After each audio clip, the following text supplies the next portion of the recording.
नमस्कार दोस्तों, आज का हमारा वीडियो उन किसानों के लिए अति महत्वपूर्ण होने वाला है जो बड़े स्तर पर धान की खेती करते हैं।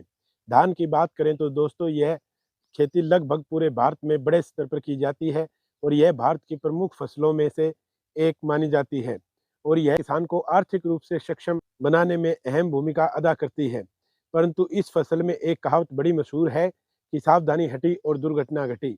इसलिए दोस्तों इसमें कड़ी मेहनत और सबसे महत्वपूर्ण है समय समय पर इसकी देखभाल बहुत जरूरी है। अब हर किसान की धान की फसल लगभग 35 से 40 दिन की हो चुकी है। यहाँ किसान भाइयों सबसे महत्वपूर्ण स्टेज है। यहाँ अटैक होता है पत्ता लपेट सुंडी का, या ये कहूँ कि गोब के अंदर जो सुंडी आती है वो, या ज़्यादातर किसानों के साथ में देखने को मिलता है कि जब तक हमारी धान की फसल में नुकसान नहीं होता तब तक हम ध्यान ही नहीं देते। अब बात करते हैं किसान भाइयों कि जब इसका अटैक हमारी फसल में हो रहा हो तो शुरुआत में इसके क्या रुझान है और क्या इसकी पहचान है।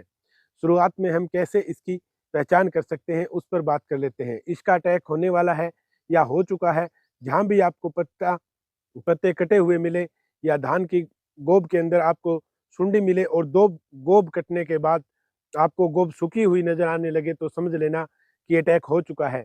क्योंकि शुरुआत में ये एडल्ट अवस्था में तितली के रूप में भूरे रंग की भी हो सकती है या सफेद रंग की भी हो सकती है, जो इधर से उधर अंडे देती है, जिसके कारण पत्ता लपेट शीघ्रता से फैलता है। इसलिए किसान भाइयों, यदि पड़ोसी के खेत में आपको ऐसी स्थिति दिखे तो आप एडवांस में ही इसका इलाज कर सकते हैं, जिसके अंदर हमारा खर्चा कम लगेगा और एडवांस में अगर इलाज करेंगे तो हमारा एक भी पौधा डैमेज नहीं होगा और प्रोडक्शन में इसका हमें बेनिफिट देखने को मिलेगा।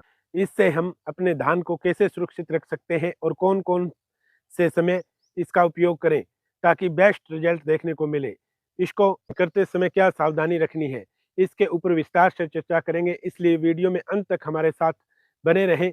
इसकी अवस्थाएं क्या होती हैं, अंडा, अंडे के बाद लार्वा और लार्वे के बाद प्यूमा और प्यूमा के बाद ये एडल्ट रूप में आती है।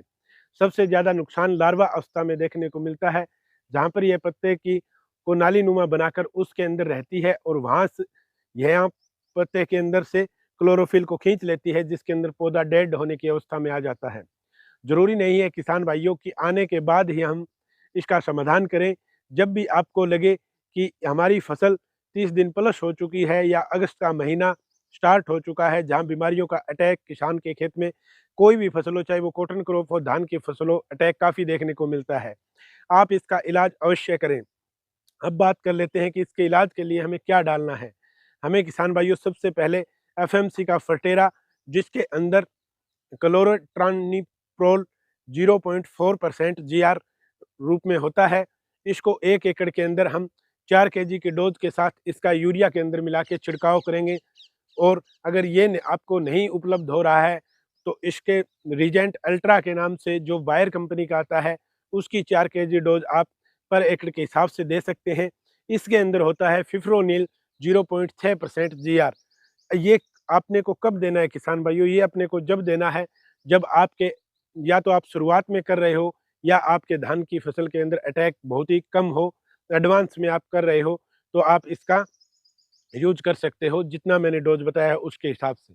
जब अटैक ज़्यादा हो तो किसान भाई को क्या करना चाहिए, यहाँ पर हम डबल मोड ऑफ एक्शन वाला कीटनाशक यूज करेंगे, जहाँ जिसके अंदर एक से ज़्यादा टेक्निकल हो और जिसकी पावर भी काफ़ी ज़्यादा स्ट्रॉन्ग हो। जिसके अंदर एक तो आता है अपने को अडामा कंपनी का फोरपीडो कीटनाशक, इसके अंदर फर्टेरा और रीजेंट जो मैंने आपको पहले बताया था, इन दोनों का कॉम्बिनेशन है। ये दोनों ही टेक्निकल इसके अंदर होते हैं। क्लोरोट्रानिप्रोल 0.53% प्लस फिफ्रोनिल 0.8%, जो मैंने आपको बताया, इससे आप अंदाज़ा लगा सकते हैं कि इसके अंदर फर्टेरा भी ज़्यादा मात्रा में टेक्निकल हाई रखा गया है और फिफ्रोनिल को भी हाई रखा गया है और इसकी डोज थोड़ी सी कम हो जाएगी। 3 केजी पर एकड़ के हिसाब से आप यूज कर सकते हैं। दूसरी कंपनियों का भी आप यूज कर सकते हैं किसान भाइयों, ये जरूरी नहीं है कि अडामा का अपने को फोरपीडो ही करना है, आप दूसरी कंपनियों का भी यूज कर सकते हैं, बशर्ते टेक्निकल इसका सेम होना चाहिए। यूपीएल का रेनी स्टार भी आता है जो 2 केजी पर एकड़ के हिसाब से जाता है, जिसके अंदर ये दोनों टेक्निकल और भी ज़्यादा स्ट्रॉन्ग पोजीशन के अंदर होते हैं, जिसमें डोज थोड़ी सी और कम हो जाती है। अब किसान भाइयों, छिड़काव याद रखना कि सुबह मॉर्निंग में करें या शाम को करें, दोपहर में भूलकर भी इसका छिड़काव ना करें, वरना तो आपके स्वास्थ्य पर इसके हानिकारक प्रभाव पड़ेंगे और बहुत ज़्यादा इसका अटैक आपके स्वास्थ्य पर देखने को मिलेगा। इसलिए सुबह जल्दी या शाम को लेट तक आप इसका छिड़काव करें, ज़्यादा हाई टेम्परेचर न हो। और जैसे ही आपने इसका छिड़काव कर दिया, अगले दिन किसान भाइयों कोराजन 60 ml पर एकड़ के हिसाब से 150 लीटर पानी के अंदर किसान भाई धान में फोलियर की स्प्रे करें। किसान भाइयों मैं गारंटी देता हूँ 100% सुंडी का अटैक आपके धान से चला जाएगा और आपके धान फिर से अच्छा चला पड़ेगा। किसान भाइयों, कैसी लगी हमारी ये जानकारी, कमेंट के माध्यम से हमें बताएं। तब तक के लिए किसान भाइयों, जय हिंद, जय भारत।